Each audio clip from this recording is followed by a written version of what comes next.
No funcionó.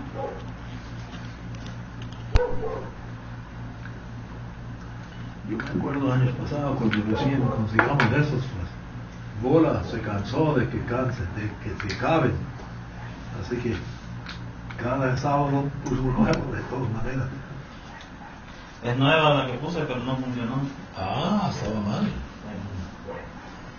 Estaba la existencia. A ver si esto rendirá. ¿Está indicando? Ya. Tampoco. Sí, ya. Oh, ok, ya. Bien, bueno. Una escritura específica quiero discutir hoy. A propósito, excelente sermón. Sí, yo, gracias. Don Clemente, muy especial y muy a tiempo, aunque las palabras de Dios queden, son eternos, parece que duran, perduran.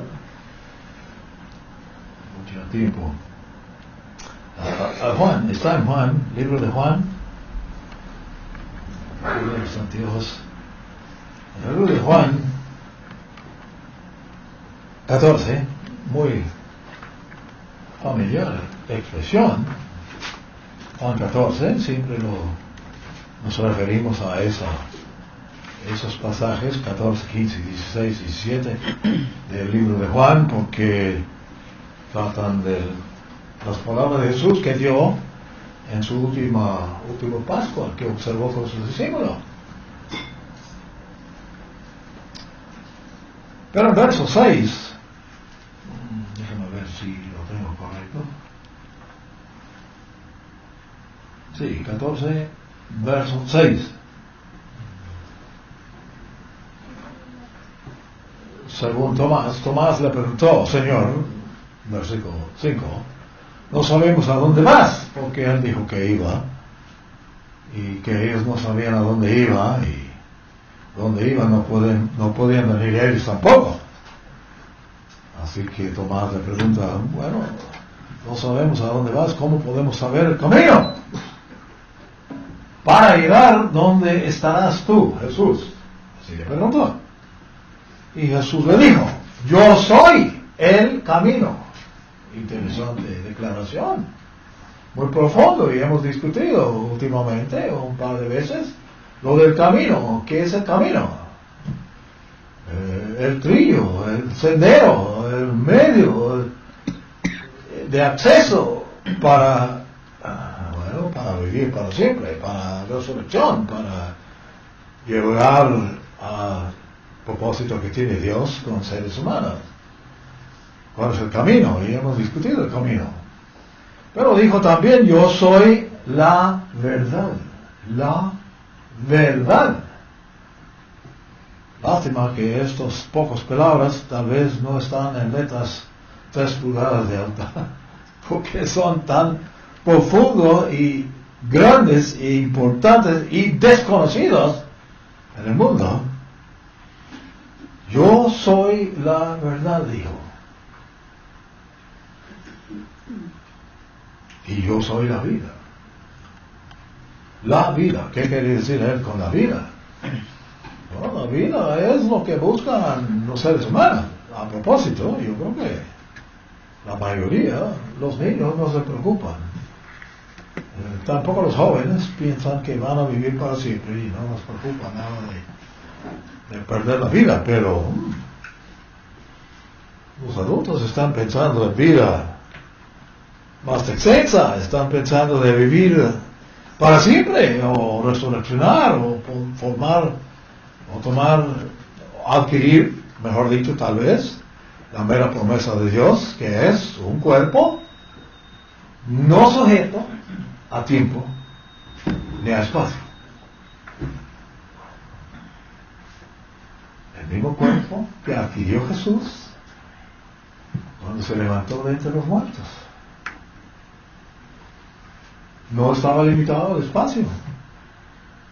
Pudo pasar una pared de bloques de concreto y ningún problema. Se pasó. Encerrar a los discípulos. Bueno, igual. Él es la verdad. tal vez en otra ocasión discutiremos la vida, pero hoy quisiera discutir con ustedes, si Dios me ayuda, lo que es la verdad. Jesús es verdad. Yo soy la verdad, dice.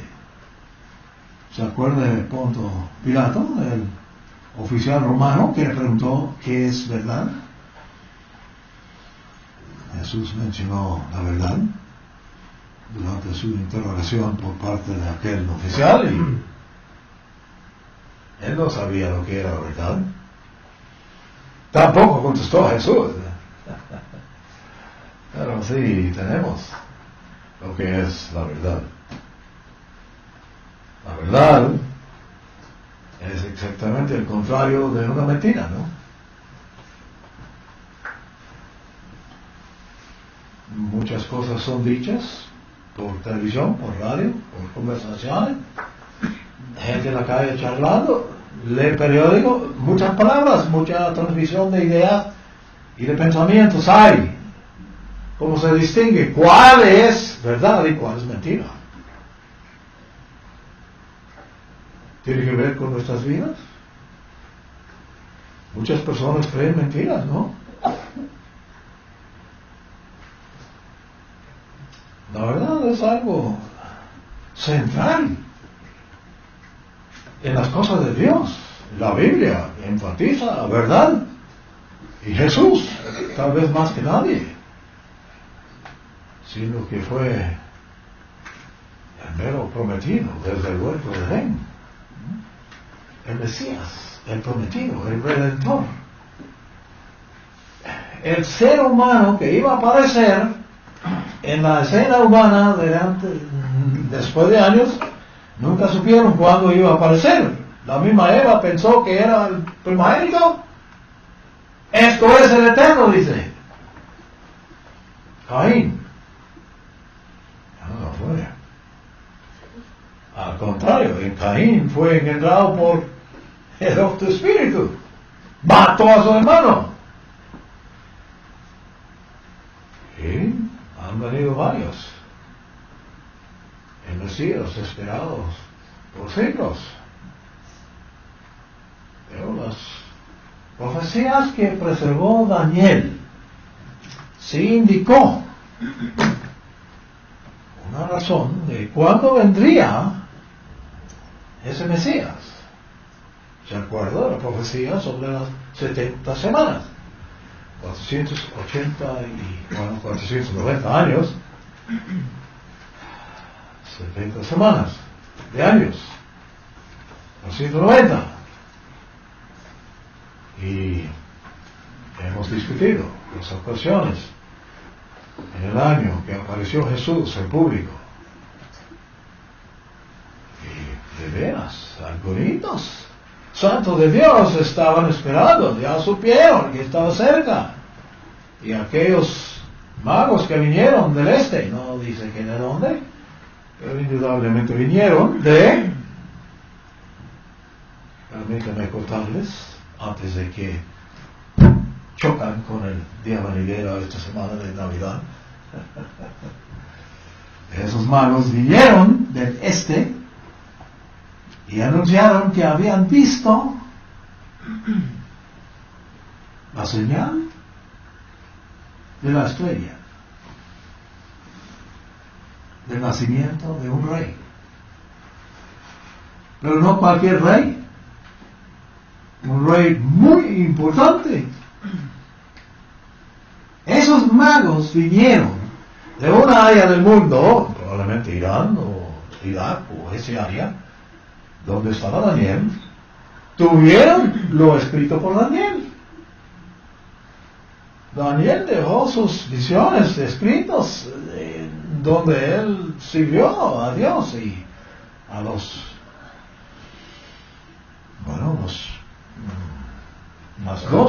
dos reinos, el reino de Babilonia y el reino de Medo-Persia. Y fue el más capaz, el capacitado, el capaz de todos los magos. Él fue cabeza de la escuela del mago durante muchos años. Y obviamente dejó lo que Dios le reveló. Así que ellos supieron, pero había pasado tiempo, el viaje aparentemente duró tiempo, meses, tal vez 2 meses. Llegaron a Jerusalén para preguntar dónde estaba, etcétera, ¿se acuerdan? Todo es ¿cómo se diría? El cuento de Navidad, muy conocido en el mundo cristiano. Lo que el mundo cristiano no se nota es que cuando vinieron los magos, no encontraron a Jesús en el establo. Le encontraron en una casa. Dice Lucas. Estaba en la casa. Y no era nene, era un pequeño niño.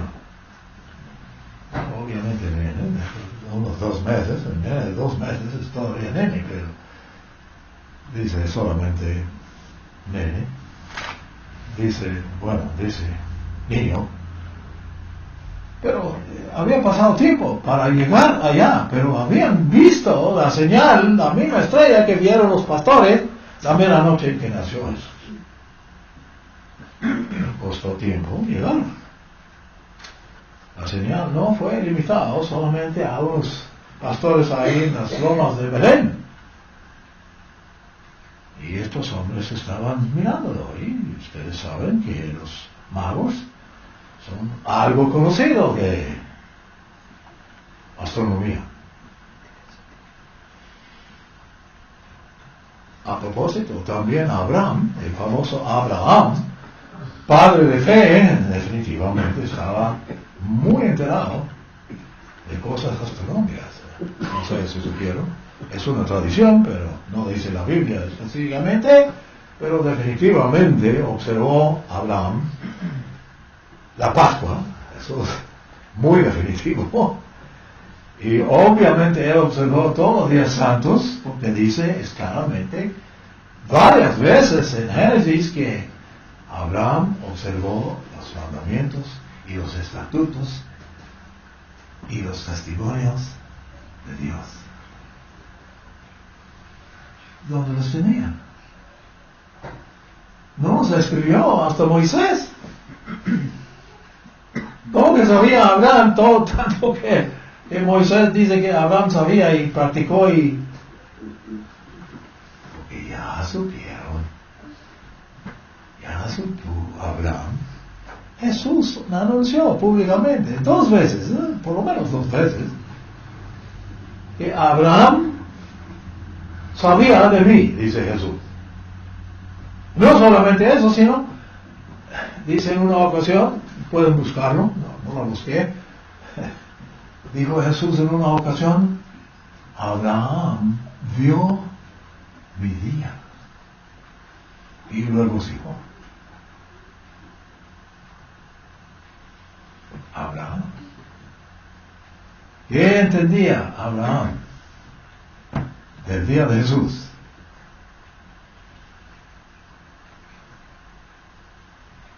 Bueno, sabía que un Mesías fue prometido desde el huerto de Edén, y también Dios le compartió el conocimiento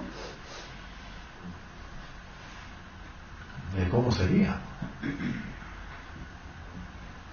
He insistido en leer Génesis 22 con ustedes casi. Bueno, cada Pascua que celebro, hace años que no celebro Pascua con ustedes aquí, pero siempre levantamos Génesis 22, escrito por Moisés. Moisés escribe detalladamente lo del Padre y lo del Hijo. En esa declaración de los eventos sobre Abraham y Isaac. Isaac representativo del prometido hijo. Abraham representante de Dios Padre. Y no cabe duda, puedes leer ese capítulo y estás leyendo específicamente lo que Abraham escribió sobre Jesús. Especialmente la parte que tiene que ver con sufrimiento, sacrificio de la vida y resucitación. Bueno, resucitación es mencionada en Hebreos 11, pero definitivamente tiene que ver con el plan de Dios. ¿Y por qué el plan de Dios incluye sufrimiento? Es cierto que los animales sacrificados en el tiempo antiguo, en los ritos de Moisés y los mandamientos que inició Moisés con antiguo Israel, el sacerdocio, muy sangriente. Sacrificios de varios animales.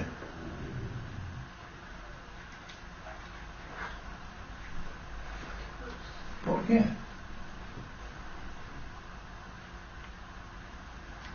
Porque el pecado y los errores de hombres requiere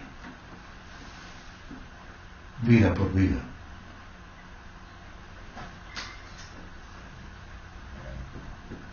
Yo creo que ese principio es algo conocido. Reconocemos verdadero amor. Bueno, dijo Jesús, no hay mayor amor que esto. Que una persona da su vida para sus amigos. No hay mayor amor. El concepto es el máximo. Un ser humano no puede dar más que dar su vida.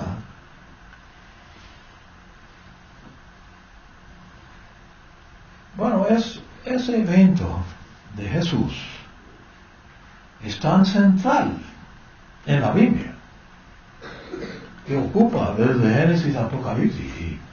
¿Y cuántas veces es mencionado el corderito en el Apocalipsis? Mínimo de 20 veces. ¿Por qué está llamado corderito? Dice cordero en sus Biblias, pero es diminutivo en todas ocasiones. En el griego, que fue escrito originalmente, corderito, porque corderito fue sacrificio inocente.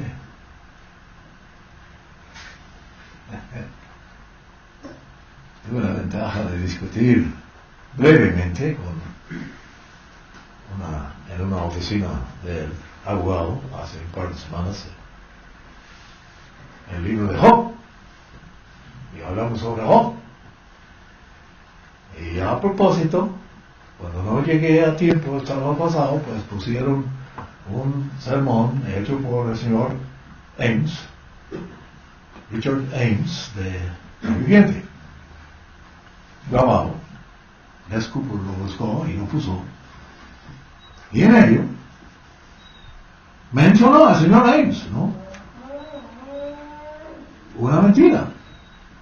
Sin saber, pero he escuchado la mentira desde hace tiempo. Es la iglesia de Dios. Porque es una creencia de que todo el sufrimiento que vino sobre Job le vino porque fue autojusto. Y la única manera de eliminar la autojusticia que caracterizaba a Job. Esa es una mentira. Porque Job, en el libro de Job, representa el Mesías. Completamente justo, completamente justificado frente a Dios. Pero le vino esas horribles cosas.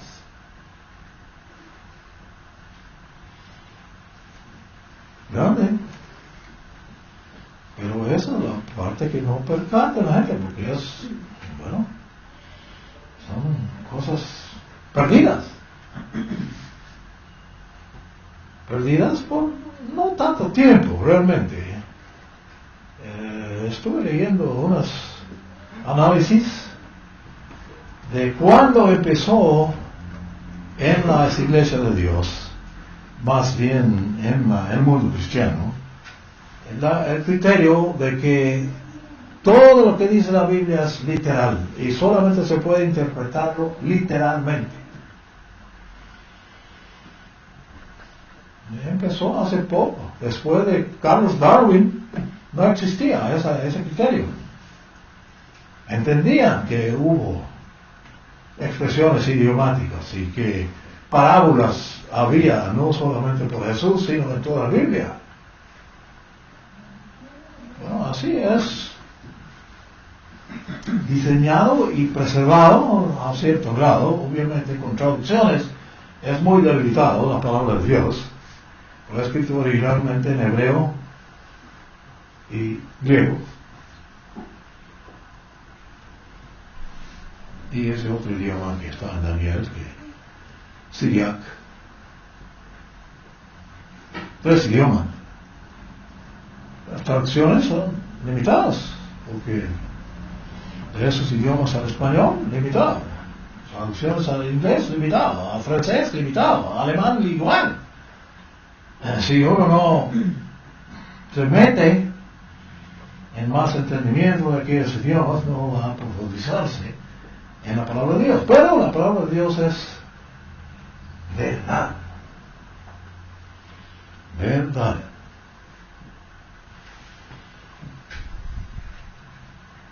La verdad. Vamos a mirar a Ezequiel 18. Ezequiel 18.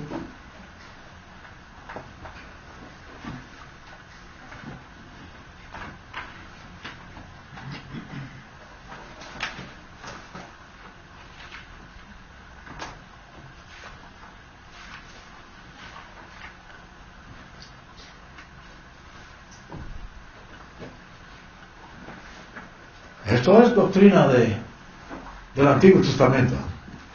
Estoy burlándome porque la doctrina es lo mismo, pero definitivamente el mundo tiene esa idea de que el Antiguo Testamento fue, ¿cómo se dice?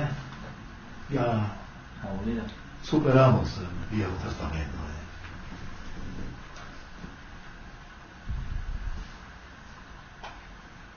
Bueno, hay mucho en el capítulo, pero vamos a empezar en el versículo 19, a mediados del capítulo. Y si preguntáis, está todo entre comillas, porque son las palabras del mismo Jehová. No están en letras rojas, lástima, pero son las palabras de él. Y pregunta al Señor Jehová, y si preguntáis, ¿por qué es que el hijo no se cargará con el pecado de su padre?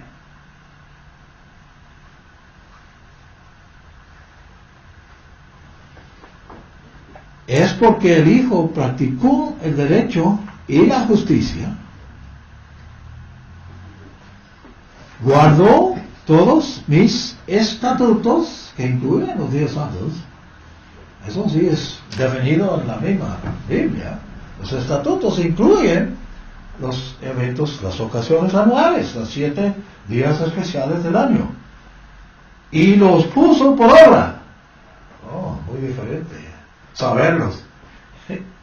Entre saberlos y ponerlos por obra. Y por eso vivía. ¿Ves?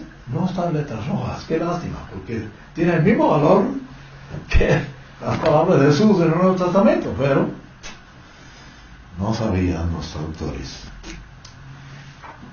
Verso 20. El alma que peca, esa morirá. Bueno, el mundo actual, mundo cristiano, quiero decir, y yo creo que el mundo budista y también los hindúes y los demás no quieren creer eso. Eso es demasiado duro. El alma que peca morirá. Pero dice.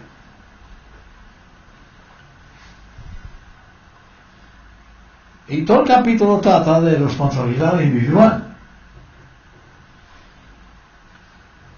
Y el mundo piensa que esa responsabilidad individual no vino hasta el Nuevo Testamento. No, Señor, estamos leyendo el Antiguo Testamento. El profeta enviado específicamente a Israel. Todo el libro dice a Israel, el mensaje de Ezequiel. Y se pregunta, bueno, déjame ver, 20, completando. El hijo no cargará con el pecado del padre. Bueno, pero el segundo mandamiento dice, el mismo Eterno, yo visito los errores de los padres hasta el tercero y la cuarta generación de los que me aborrecen.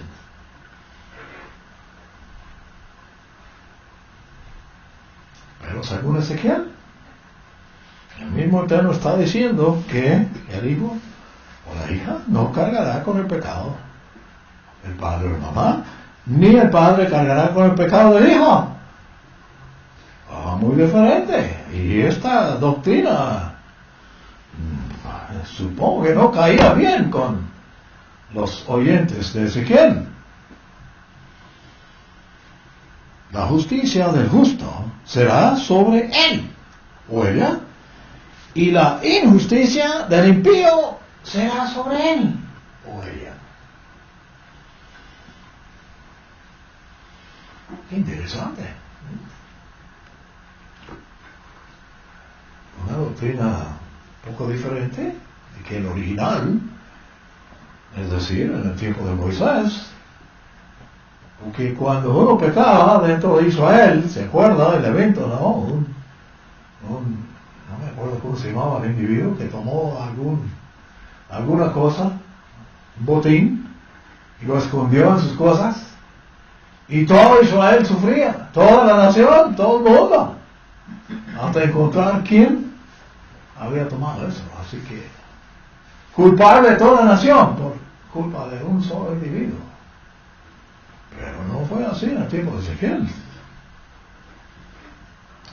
Pero si el impío se aparta de sus pecados, hay salida, hay posibilidad, hay salvación, hay avenida, hay camino.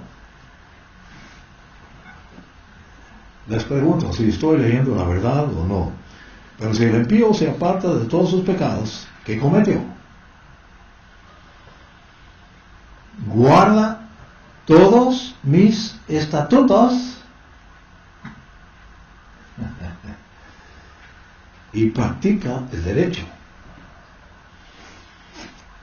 y la justicia, ciertamente vivirá y no morirá.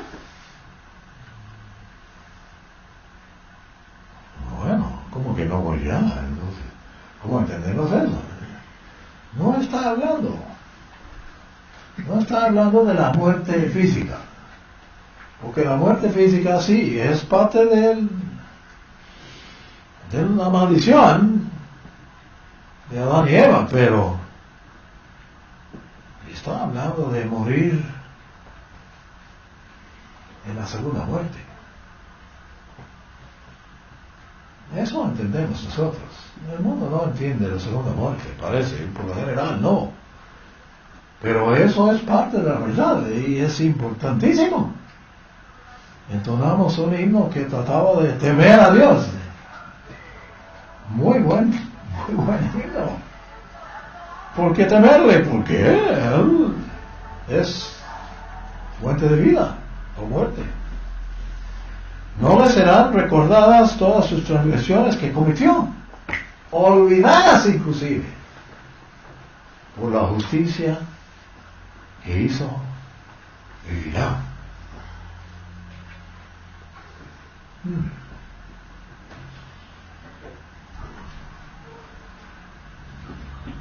Pregunta al Eterno. Muy interesante esto, el Eterno mismo pregunta, ¿acaso quiero yo la muerte del impío? Bueno, nosotros queremos un impío que molesta la vida de una nación o un estado, una ciudad o toda una comunidad, pues Menos mal que murió ese individuo que causó tanta miseria.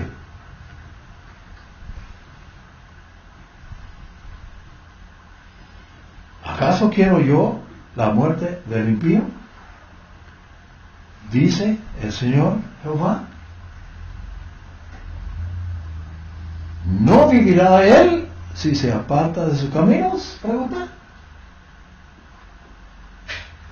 Pero si el justo se aparta de su justicia y comete maldad conforme a todas las abominaciones que hace el impío,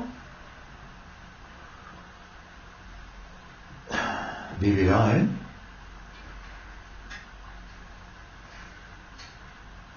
Hemos visto, hemos conocido a algunas personas, individuos en la iglesia de Dios que volvieron a la basura en que vivieron antes de que les llamó Dios.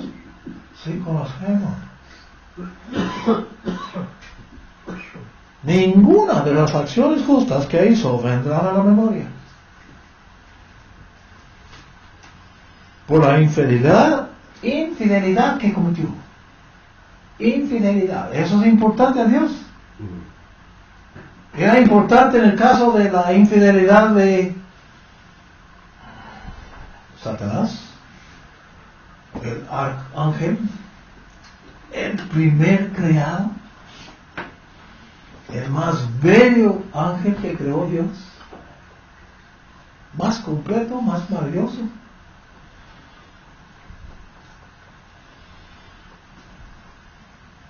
Infiel. Es otra acción que es incorporada en muchos salmos, 2 o 3 salmos, varias cosas de la Escritura indica la traición, no solamente de Judas Iscariote, sino la traición de la humanidad, especialmente la nación llamada Israel.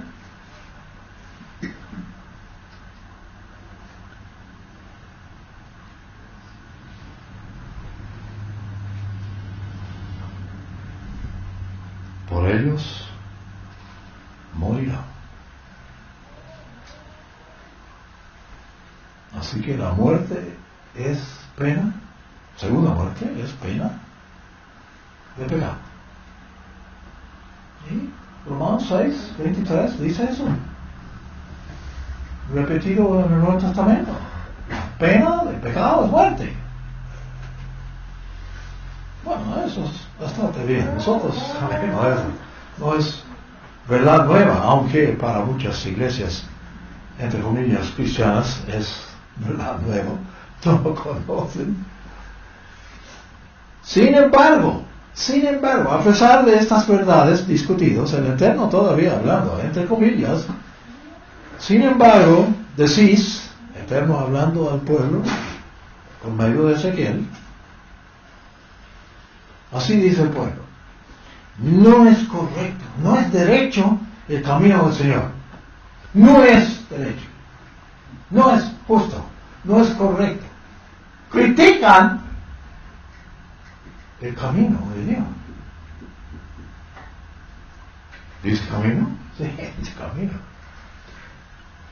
Oíd, oh casa de Israel, ¿no es correcto mi camino? ¿No es derecho mi camino?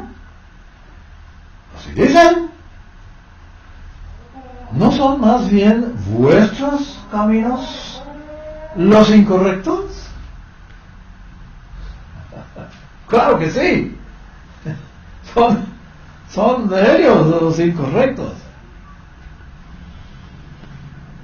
Si el justo se aparta de su justicia y hace injusticia, por ello morirá.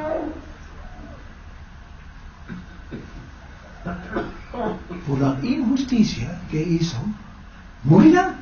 Repetido. ¿Cuántas veces? ¿Cuarta vez? En el mismo capítulo. Y si el impío se aparta de la maldad que hizo, eso lo buscamos, eso es lo que oramos, eso es lo que ¿cómo es la palabra? Añoramos. y practica el derecho, un cambio muy bello, y practica la justicia, hará vivir su alma.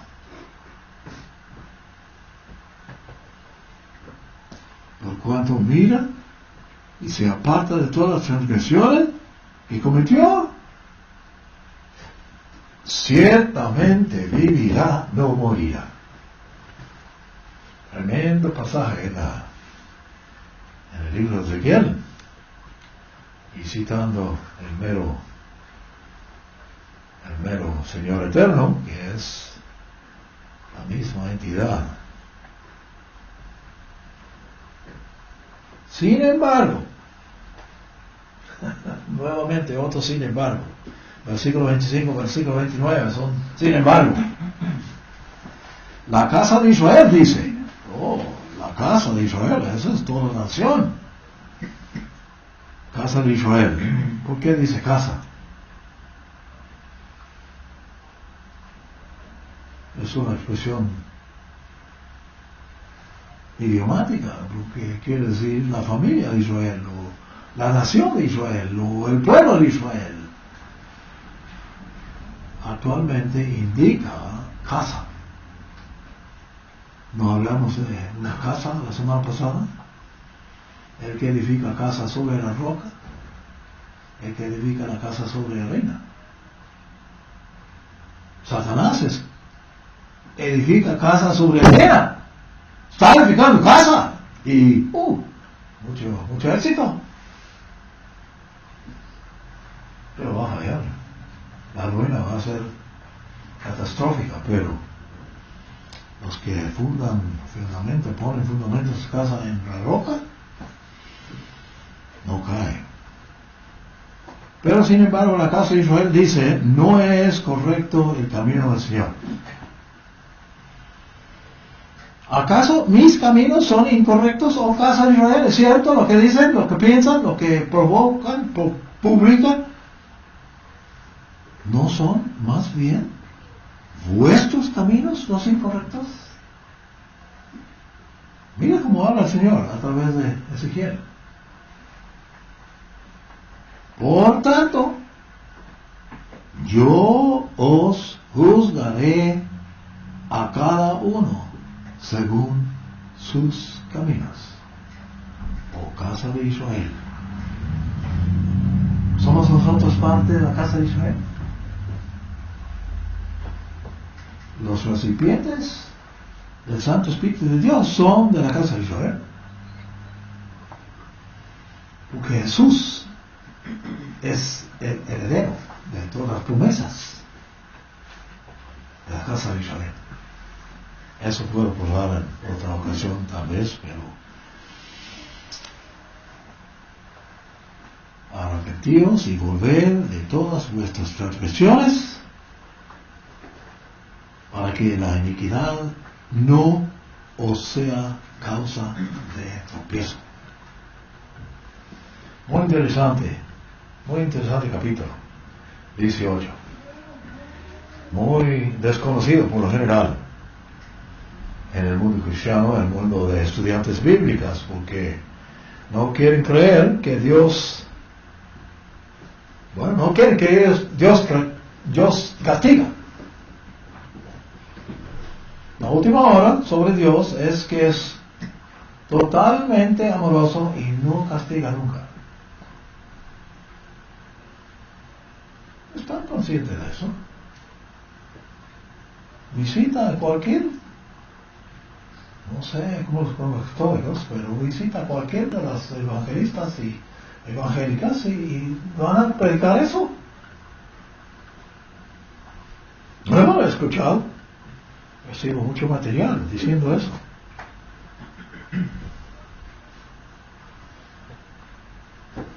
Bueno, tenemos que reconocer la tendencia humana. Excelente la mención por parte de Don Clemente a la naturaleza humana. Porque la naturaleza humana es descrito perfectamente en Romanos 8. ¿Cuál es el versículo? Que la naturaleza humana no es sujeto a la ley de Dios, tampoco puede sujetarse. No es capaz. de obedecer la ley de Dios, porque la naturaleza no permite. Estamos dispuestos al contrario. Está dentro del cuerpo, está la ley del pecado. Eso es capítulo 7 de Romanos. La ley del pecado está en nuestros miembros. Y es fuerte esa ley. Nadie lo domina por sus propios esfuerzos. Pero nadie. Bueno, un ser humano sí lo dominó. Jesús mismo, y es el único que lo ha hecho. Porque tuvo varias ventajas. Romanos 10, vamos a Romanos 10. Tanto ahí en Romanos 7, Romanos 8. Y exijo, bueno, no exijo yo, sino exige Dios, que los candidatos para el bautismo estudien Romanos 7 y 8. Bueno, todo el libro de Romanos es el libro legal del Nuevo Testamento.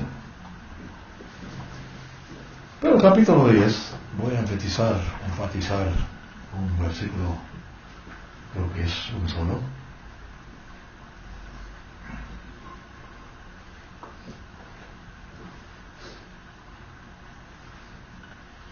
Verso 5.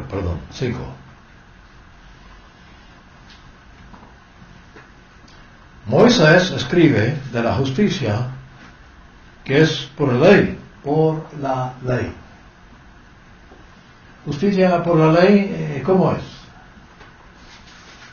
Bueno, se cumple con todas las demandas de la ley y estás exento de las penas. No cumples, la pena. Es la ley. El hombre que haga estas cosas vivirá por ellas. Bueno, él está citando, ¿cuál es? Levítico 18:5. No sé si, no voy a tomar el tiempo de ir allá, pero Levítico 18:5, ¿verdad? Y eso es lo que dice ahí. Pero la justicia, que es por la fe, tal vez traducido, tal vez un poco mejor, la justicia que es por creer. Justicia que viene por creencia. Porque el creer es fe.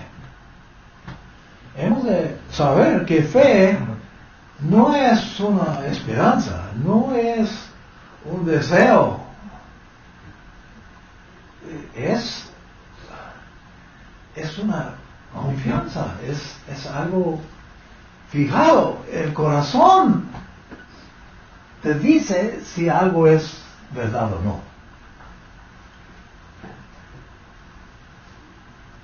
Escuchas muchas cosas. Y escuchas mentiras, escuchas verdades. Pero el corazón distingue cuál es verdad y cuál es mentira. O esperamos que sí, no en todo caso, pero eso es la parte de tu componente que distingue entre mentira y verdad. La justicia que es por la fe dice así: no digas en tu corazón quién subirá al cielo. Bueno, eso es el deseo, eso es lo que seres humanos quieren. No necesariamente subir, bueno, por lo general dicen que quieren subir al cielo, es el destino de todos los santos, según las iglesias cristianas y también los musulmanes. Y si no me equivoco, también nirvana para los hindúes, etc. Todos buscan el cielo.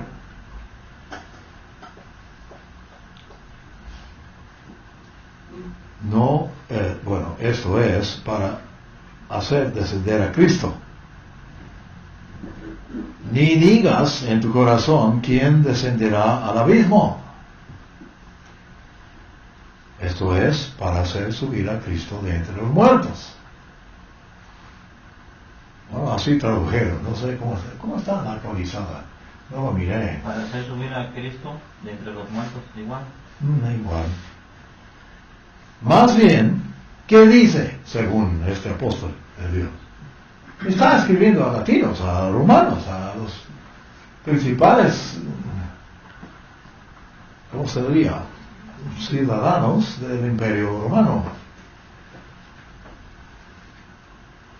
Cerca de ti está la palabra, en tu boca y en tu corazón. Y el corazón incluía antiguamente la mente. O sea, las decisiones son hechas en el corazón. Antiguamente consideraron que la mente, lo que nosotros llamamos la mente, se llamaba el corazón, donde se hacen las decisiones sobre bien y mal, sobre verdad o mentira. Se hace una decisión en el corazón.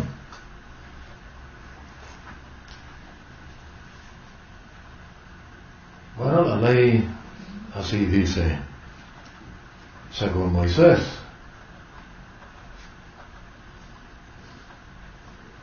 Pero la enseñanza de Moisés fue la verdad.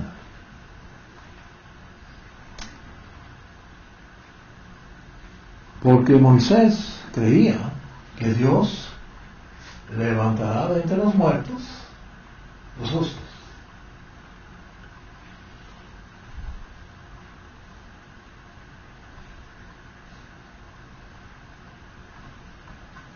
Pero las mentiras que hay en el mundo, que hay cantidad de ellos, en gran parte, yo me acuerdo cuando recién entré en la iglesia, en la presencia de la iglesia, no fui bautizado todavía, empecé a asistir en Florida, en Miami, y la primera pregunta de los demás asistentes, siempre cuando viene una persona nueva como yo, dice, ¿cómo te enteraste de la verdad? ¿Qué es lo que pasó para traerte a la verdad? No hablaron de la iglesia, no de cómo viniste a la iglesia, no, era la verdad. Lo importante era la verdad. Eso, después de 2 o 3 décadas, desapareció en la misma iglesia de Dios universal, pero fue así en los años 60 y 50 y 40, porque eso es lo que apreciaron la gente que acercaron a Dios por medio de las mensajes evangélicos del señor Armstrong. Pero por medio de una creencia en la verdad, el ser humano resurreccionará. Y sin esa creencia, no se levantará. Hablando, por supuesto, de la primera resurrección, que es lo que todos quieren, es la mejor. Las discusiones que tenía Jesús con los saduceos trataba de la primera resurrección. Pero creyendo la verdad es difícil con un corazón duro. Corazón duro. Hay gentes con un corazón duro. ¿Conoce a alguien que tiene, o tú piensas por lo menos que tiene corazón duro?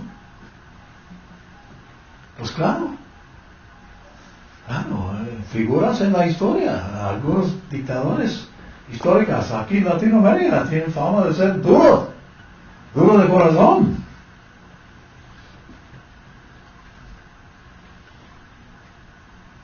Y el corazón duro oscurece la luz de verdad. Vamos a mirar Romanos 12, ya que estamos aquí cerca. Así que, hermanos, os ruego, Por las misericordias de Dios, obviamente no tenemos nada si no fuera por la misericordia de Dios, que presentéis vuestros cuerpos como sacrificios vivos. Oh, ¿sacrificio a qué? Bueno, a lo que tiene que sufrir. Santo y agradable a Dios, que es vuestro culto racional.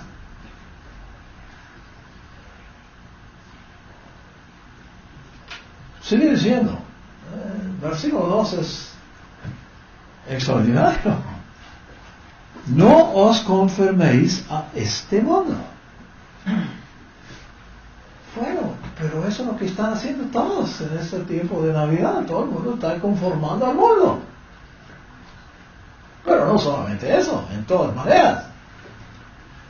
Naturalmente, una persona que es nacido en una comunidad y se cría ahí, pues se conforme a este mundo. Pero el apóstol está diciendo a estos hermanos, mire, no, más bien transformaos por la renovación de vuestro entendimiento. Oh, con el entendimiento. ¿Qué es entendimiento? Es poco más allá que conocimiento, ¿no? Se me hace. Entendimiento, o sea, lo que crees. Por lo general, nosotros pensamos que creemos con el coco. Pero la Biblia dice que crees con el corazón.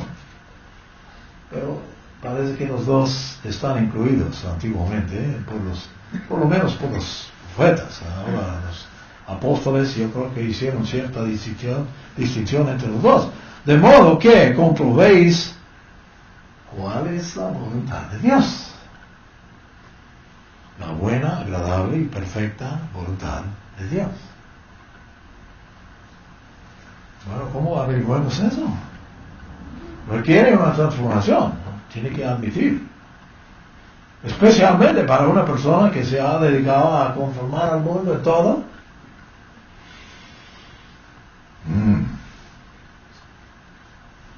Pero Jesús dice que yo soy la verdad.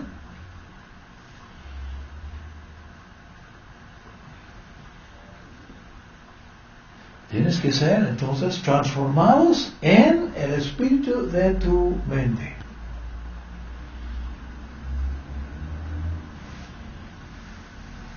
Satanás tiene el mundo enganchado. Y gran parte de los cristianos en el mundo están enganchados.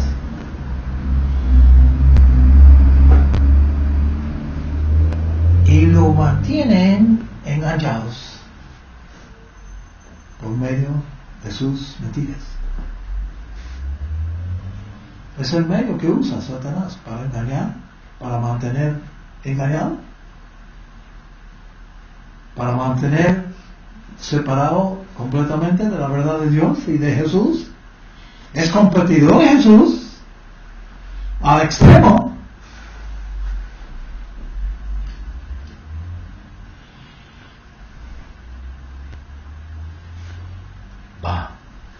Vamos a mirar a Proverbios 23. Proverbios 23. Conocemos estos proverbios. Son muy buenos. Leer uno por día, un capítulo por día. Se logra exactamente un mes si se lee un capítulo por día de proverbios. Exactamente 31 proverbios. Mucha gente lo hace. Tiene principios muy factibles. Verso 6, vamos a ver verso 6.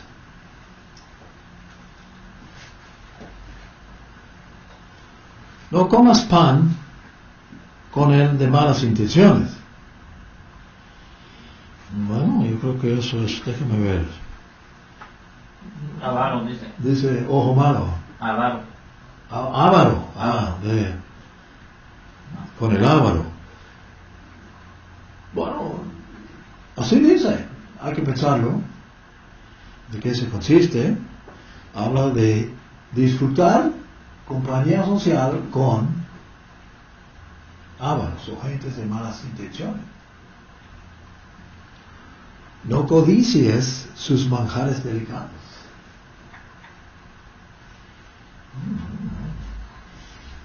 Es el tiempo de disfrutar manjares delicados, el tiempo de Navidad, ¿no? Mucha gente. Año nuevo. Bueno, mucho dice la Biblia. Jeremías 10. Porque ¿cuál es su pensamiento en su mente? Tal es él. Permítame, con perdón. Oye.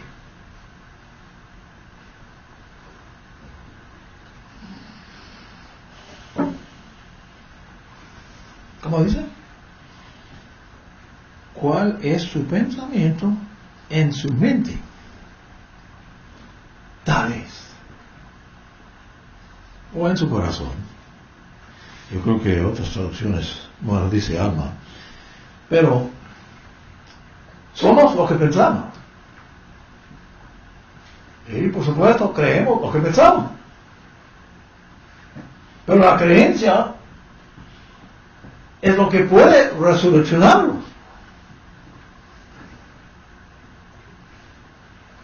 O matarnos. En la segunda. Satanás tiene su salvación falsa. O es espiritual. Es una experiencia, es una caridad. ¿Cómo se dice? ¿Caridad? ¿Sí? No. ¿Cómo se llama en español? Una experiencia espiritual. Estoy tratando de acordarme en inglés cómo es la palabra. Tiene una palabra especial. Pero tiene que ver con la conversión de la mente. Es algo milagroso. A veces instantáneo. No todo el tiempo. Pero como el ser humano piensa, así es. Y Satanás nos atrae con sus mentiras. Y hay mentiras. 9 y más. Última hora de mentiras. Pero siempre han habido. Y hubo enormes cantidades en el tiempo de Jesús, porque en el tiempo de Jesús los griegos dominaban. Y las filosofías griegos prácticamente borraron lo que enseñó Jesús en poco tiempo. Si no fuera lo que hicieron los apóstoles en el Nuevo Testamento, no tendríamos casi nada. Tendríamos el Antiguo Testamento, pero descifrarlo, ¿cómo? Bueno, se descifra con la influencia del Espíritu Santo de Dios, pero definitivamente supieron esos apóstoles que la pérdida de las enseñanzas de Jesús pudiera acontecer muy fácilmente. Y Satanás y su programa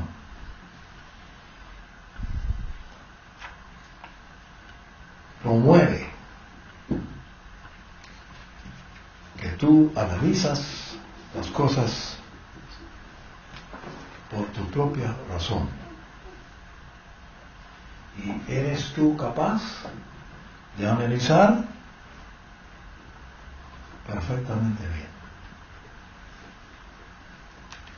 Si tú tienes cierto entendimiento, por ejemplo, de las mismas escrituras que yo he leído,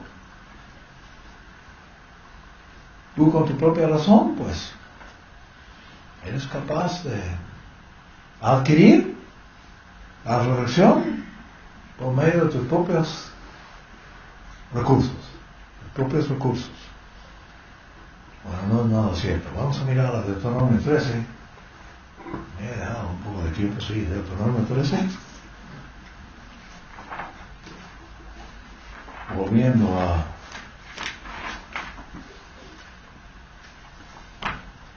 Moisés. Estudiar Moisés. Si se levanta en medio de ti un profeta o un soñador de sueños, que hay cantidad del último, y te da una señal o un prodigio, bueno, eso vendrá, sabemos que eso va a ser el propósito del falso Mesías que viene, ¿no? Va a ser, bueno, el falso profeta va a hacer prodigios. Y súper impresionantes, señales asombrantes. Si se cumple, si se cumple la señal o el prodigio que él te predijo, al decirte a la vez, vayamos en pos de otros dioses que tú no conociste y sirvámoslos. Bueno, esto es el programa de los, permítanme decir, sanadores. Hay cantidad, ustedes probablemente no reciben los programas de televisión que tienen en Puerto Rico, pero están en español. Muchos predicadores son, capacitados, muy buenos, y salen en televisión, según ellos.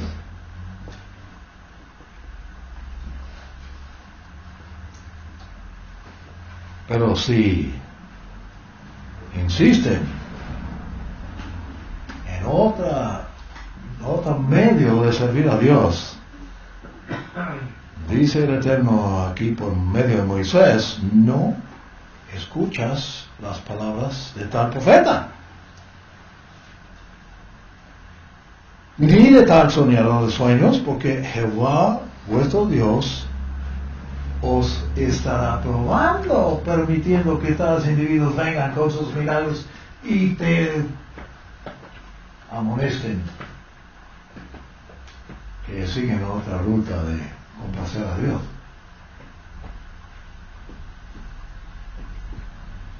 Dios os estará probando con ellos para saber si amáis a Jehová vuestro Dios con todo vuestro corazón y con todo vuestro alma.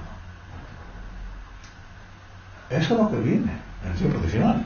Por esto Juan, apóstol, predicó sobre el anticristo, porque sabía que viniera antes del advenimiento de Jesús otro Mesías falso. Y el intento de todo Mesías falso es engañar.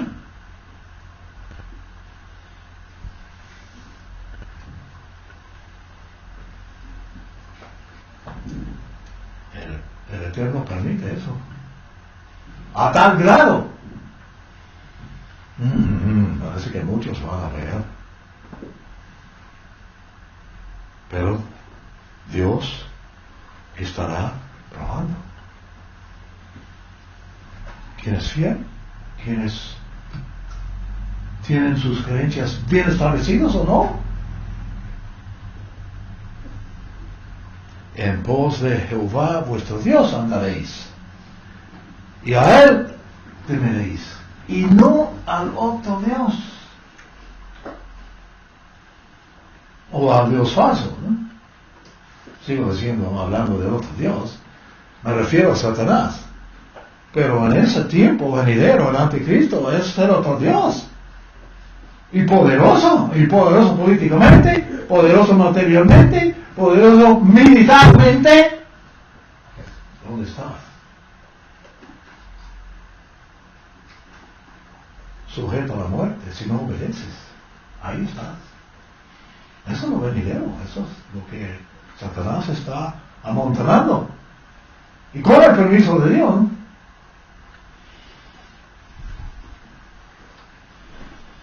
guardaréis sus mandamientos del eterno Dios y escucharéis a su voz. ¿Cuál es su voz? Bueno, Jesús, los profetas y los apóstoles. Y a Él serviréis y a Él seréis fiel. Pero tal profeta o soñador de sueños que tiene esta otra idea, te impresiona con sus milagros, y son milagros, prodigios, pero ha de ser muertos, porque predicó rebelión contra Jehová vuestro Dios. Bueno, eso es lo venidero, y eso está en preparación.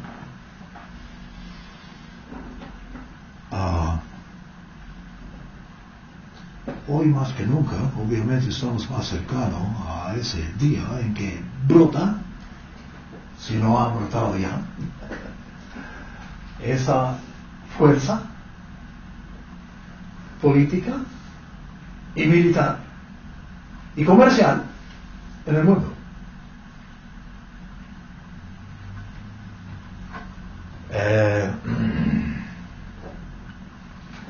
Lo único que he podido sacar del evento del día 18 que anuncié es que han continuado con el programa de unir a estas tres naciones, México, Estados Unidos y Canadá.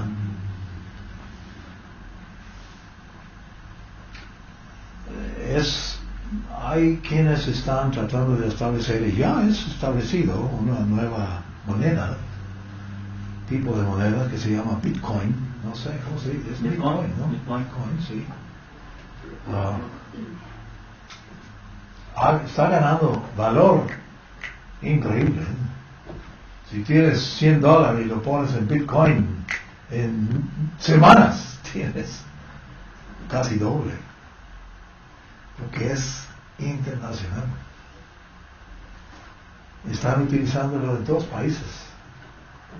Es sistema de computador, de internet, lo usan, pero está regulado completamente aparte de los bancos centrales de todas las naciones. No está relacionado con los bancos centrales. Está fuera del control de los bancos centrales, enteramente. Es internacional. No sé mucho más, excepto que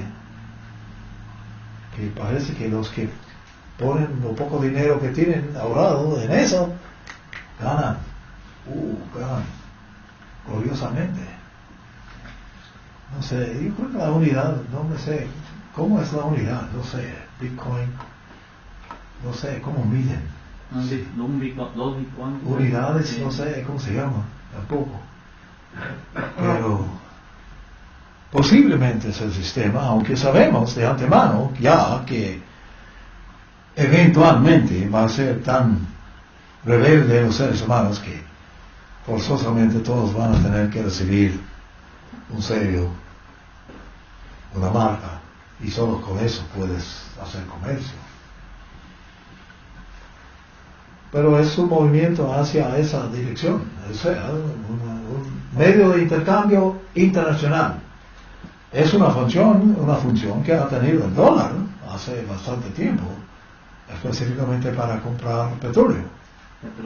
Pero China ha abandonado, y otras entidades han abandonado el dólar y están intercambiando oro y otros medios.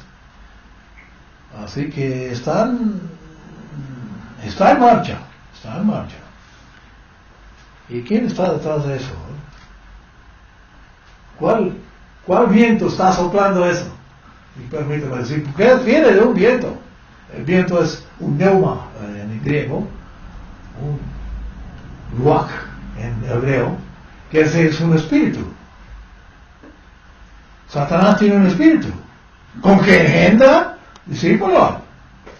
Dios tiene un espíritu con que engendra discípulos.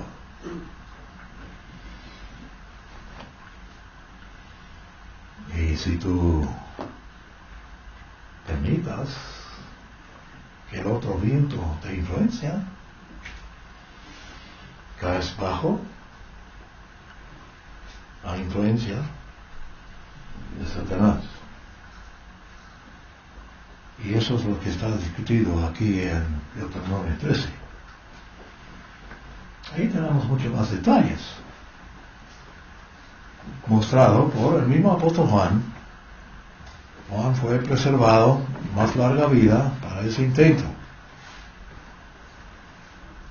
Interesante observación que voy a poner, a ver si me queda algo allí a la mente.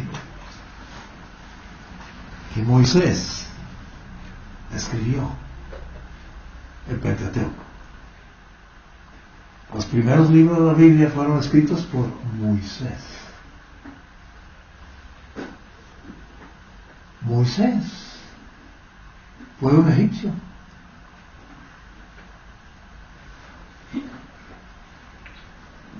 Sí, biológicamente fue descendiente de Judá, o la línea de Judá, pero estaban 400 años en esclavitud, viviendo en Egipto. Fue adoptado por la hija del faraón, fue entrenado en todo el sistema de educación de Egipto y la religión de Egipto y el idioma de los egipcios.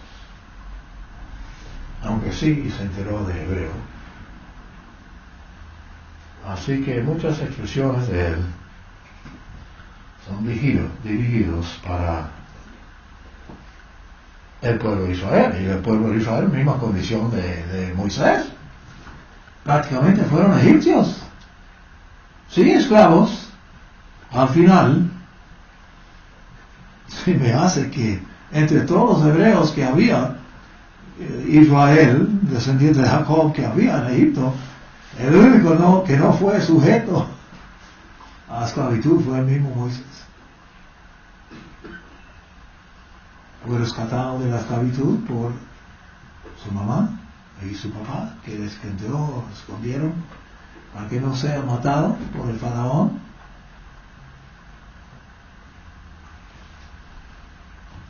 Y un hombre muy especial. Algunos posiblemente en aquel entonces pensaban que era el Mesías, y seguro que antiguo Israel le miraban con mucha asombra. Radiaba su rostro cuando bajó del monte Sinaí, radiaba su rostro, tuvo que poner un velo porque no pudieron ni verlo.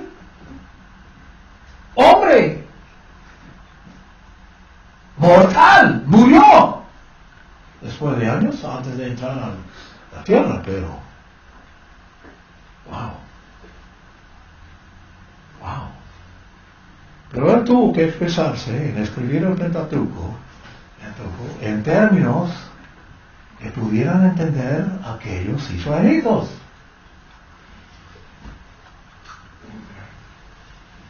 Así que algunas expresiones podemos tal vez discutir en un futuro. Son interesantes, tienen mucho que ver con la Biblia y cómo está escrito, especialmente el Deuteronomio, que Deuteronomio son las mismas palabras de Moisés que él declaró. Y espero que estaría más, ¿cómo se diría? Más menos forzado por tiempo el sábado que viene.